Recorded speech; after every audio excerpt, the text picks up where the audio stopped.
I am a religious person. I have a great relationship with God.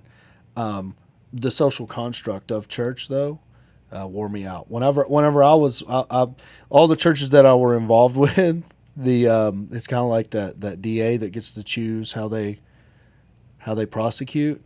The pastor gets to choose what they do with that money they collect, and they always seem to choose badly, you know. And it just kind of was like, wait a second, why are we going? If the preacher's going to end up cheating on his wife and then running away with the church's money, and then we got to start over again, like. But you went to some pretty good churches. Mm-hmm. Is the preacher still there? The original preacher? Yeah. All the ones I've been around, it's never been anything like that. They either moved to another church or they're still there. Yeah, but when they moved to another church, what was the circumstances? Like one went up in Chicago to go do more schooling and then be at a church. Yeah, well, So it was a pretty good reason. they always made it seem like a good reason whenever when they were leaving our churches too. I never the first time I ever heard about a financial return was at church. The preacher was talking about, I found a great place where we can get a 14% return. If y'all want more info on it, just see me after the sermon. And I was like, and at that moment I was thinking, wow, that's great. You know what I mean? Like what a great word. And then like 3 months later, homie was out of there, and he had to move on to bigger and better things. Every pastor I've had has at least fooled me enough to No, be pretty straight. I think I do see like the mega churches. They do exist, though. With the mega churches, Mm-hmm. there's levels to this. So if you're going to get a billionaire to donate to the church, he's going to have billionaire taste. So you're going to have the finer things in life to get the billionaire's money from his bank account to your bank account. But then, like, what do you actually do with the money? So like the church that Joel Osteen, whenever Harvey flooded, the internet shamed him into letting people go into the church. Do you remember this? Yes. I think so. Yeah, Joel Osteen locked his church for Harvey.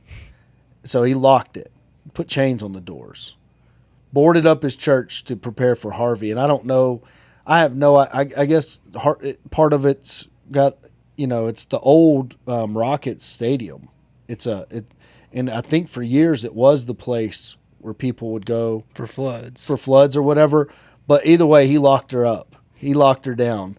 And when the homeless people showed up, then other people showed up. They were like, "What? We can't go. We can't ride this baby out in this storm shelter, this awesome storm shelter." That, you know what I mean? And so the internet ended up shaming him into opening his doors, and he opened it up. And meanwhile, Mattress Mac, do you know who he is? Mm-hmm. He opened up his entire showroom and let everybody just sleep in there on his inventory. You know what I mean? So he's got brand new couches, brand new furniture, brand new everything else. He's not a preacher. He's not any of that. Just a homeboy. He's just a homie, and he's got people sleeping on his inventory that he's going to have to sell. You know what I mean? At some point down the road, so it's At a discount. Yeah, because it's completely devalued because it's got, people living in it. It's now basically used furniture. But the richest church in Houston couldn't find it in their hearts to allow the poor people in there.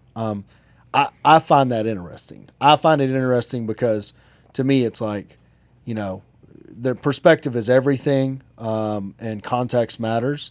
So maybe there is a valid reason why Joel Osteen locked his church during Harvey.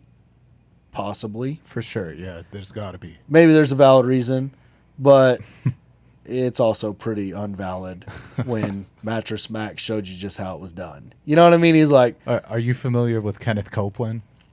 I'm not. Oh, he's the other huge megachurch pastor. We need to do a deep dive on him. Well, he's great. These guys, I mean, they just kind of left a bad taste in my mouth. I'm like, you get to live. They get to live phenomenal lives, and they've done very well, Yeah, and they no are. taxes. Yeah, they get to have a phenomenal life. God is very good to them, and maybe that's why we all need a little more religion in our life. But at the same time, I don't think my $47 is going to change that mega church.